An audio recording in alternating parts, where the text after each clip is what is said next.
Hello दोस्तों, स्वागत है आप सभी का आपके अपने एजुकेशन चैनल लेसन गुरुकुल पर। दोस्तों, हम लोग पढ़ रहे हैं बिहार स्पेशल के अंतर्गत आधुनिक बिहार का इतिहास। और आधुनिक बिहार के इतिहास के अंतर्गत हम लोग पढ़ रहे हैं भारतीय राष्ट्रीय स्वतंत्रता आंदोलन में बिहार की भूमिका। दोस्तों, आप सभी को पता है, हमने बताया आपको असहयोग आंदोलन के बारे में। उसके बाद हम लोगों ने पढ़ा दांडी यात्रा के बारे में। दांडी यात्रा से ही प्रारंभ होता है सविनय अवज्ञा आंदोलन। तो आइए जानते हैं सविनय अवज्ञा आंदोलन के बारे में कि बिहार में सविनय अवज्ञा आंदोलन की क्या भूमिका रही है। दोस्तों, आप सभी को पता है कि 1929 ईस्वी में जो है लाहौर में एक अधिवेशन, कांग्रेस का एक वार्षिक अधिवेशन हुआ, जिसकी अध्यक्षता जो है पंडित जवाहरलाल नेहरू ने किया। और उसी अधिवेशन में जो है सविनय अवज्ञा आंदोलन किए जाने की जो है स्वीकृति प्रदान की गई। उसके बाद जो है आपका आंदोलन का शुभारंभ कैसे होता है, तो आपको हमने बताया है दांडी यात्रा के दौरान कि महात्मा गांधी जी ने आपका मार्च 1930 ईस्वी में जो है वो अपने साबरमती आश्रम से जो है वो अपने 78 सदस्यों के साथ दांडी के लिए रवाना होते हैं। वहाँ जो है वे 6 अप्रैल 1930 ईस्वी को पहुँचते हैं और वहाँ पे जो है अपने हाथों से दांडी के समुद्र के तट पर जो है वो नमक बना करके और नमक कानून तोड़ करके और वहीं से जो है आगाज करते हैं सविनय अवज्ञा आंदोलन का। तो दोस्तों, इसमें हुआ क्या था कि दिसंबर 1929 में जो अधिवेशन हुआ उसमें जो है इसका आपका अनुमति दिया गया। किस आपका सविनय अवज्ञा आंदोलन चलाने के लिए जो है अनुमति प्रदान किया गया। गांधी जी जो है इस सविनय अवज्ञा आंदोलन को प्रारंभ करने से पहले उन्होंने उस समय का जो लॉर्ड इरविन थे वो उन्हें जो है 11 सूत्री मांगों जो है उनके समक्ष रखा। लॉर्ड इरविन जो है उन्हें अस्वीकार कर दिया गया उनके द्वारा। उन जो महात्मा गांधी के द्वारा जो 11 सूत्री मांग रखी गई उसका अवहेलना किया गया, अस्वीकृति कर दी गई। जिसके पश्चात जो है महात्मा गांधी ने दांडी यात्रा करके नमक कानून को अपने हाथों से तोड़ करके और सविनय अवज्ञा आंदोलन का आगाज किया। दोस्तों, यह जो आंदोलन है 6 अप्रैल 1930 से प्रारंभ हुई। और इसमें यदि बिहार के संदर्भ में हम लोग देखें तो बिहार में जो है अलग अलग क्षेत्रों में अलग अलग नेताओं द्वारा जो है नेतृत्व किया गया। जैसे आपका पटना की बात किया जाए तो पटना में जगत नारायण लाल के द्वारा जो है नेतृत्व प्रदान किया गया। वहीं दरभंगा की बात किया जाए तो दरभंगा में सत्यनारायण सिंह एवं चतुरानंद दास जी के द्वारा जो है नेतृत्व प्रदान किया गया। वहीं मुंगेर की बात किया जाए तो श्री कृष्ण सिंह एवं नंद कुमार सिंह जी के द्वारा जो है नेतृत्व प्रदान किया गया। वहीं यदि सारण की बात किया जाए तो गिरीश तिवारी, चंद्रिका सिंह, भरत मिश्र, श्री नारायण प्रसाद सिंह जैसे सज्जनों के द्वारा जो है वहां पर नेतृत्व प्रदान की गई।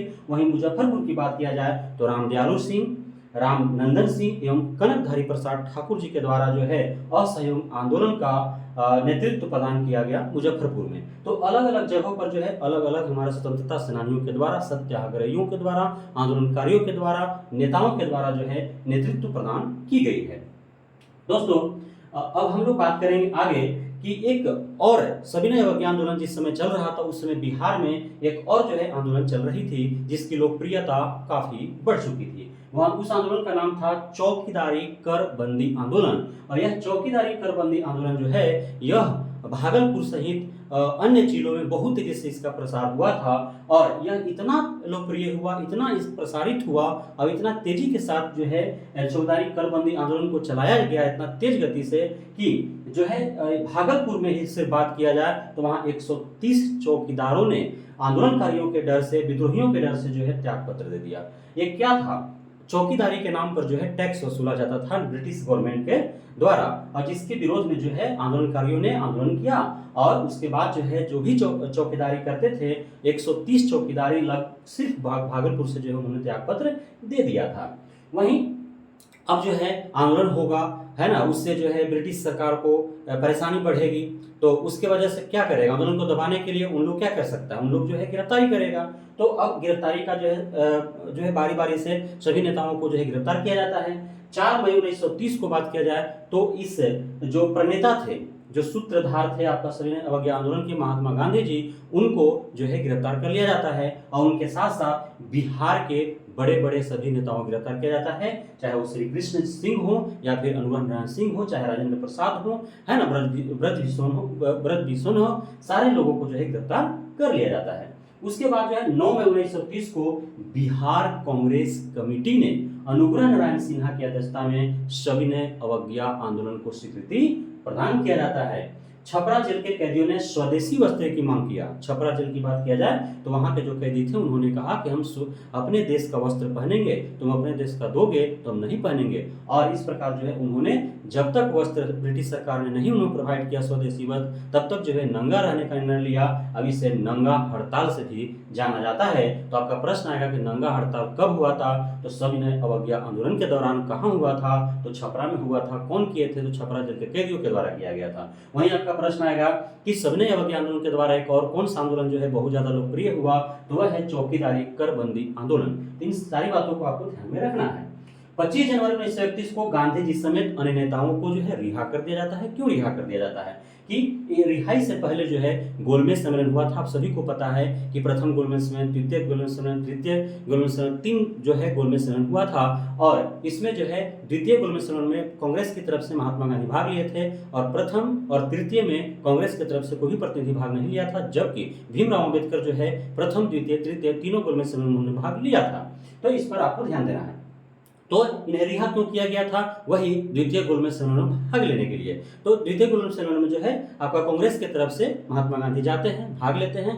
जो है अंग्रेजी पदाधिकारियों के साथ उनका बैठक होता है, बात विचार होता है, लेकिन जो इनका उम्मीद था उस उम्मीद से परे इनका परिणाम होता है, यानी कि नकारात्मक परिणाम होता है। वो उदास होकर के गोलमेज सम्मेलन से रिटर्न आ जाते हैं। उसके बाद यहाँ पे फिर क्या परिस्थिति होता है? तो फिर जो है आपका 21 दिसंबर 1931 से पुनः जो है आंदोलन की गति तेज कर दी जाती है। उसके बाद फिर जो है गिरफ्तारी का सिलसिला चालू होता है और जनवरी तक जो है, जनवरी माह के अंतर्गत ही सभी बड़ी नेताओं को जो है गिरफ्तार कर लिया जाता है। उसके बाद जो है 26 जनवरी को पूरे भारतवर्ष में जो है स्वतंत्रता दिवस के रूप में मनाया जाता है। 26 जनवरी 1930 ईस्वी को जो है पूरे भारतवर्ष में क्या मनाया जाता है? स्वतंत्रता दिवस के रूप में मनाया जाता है ना।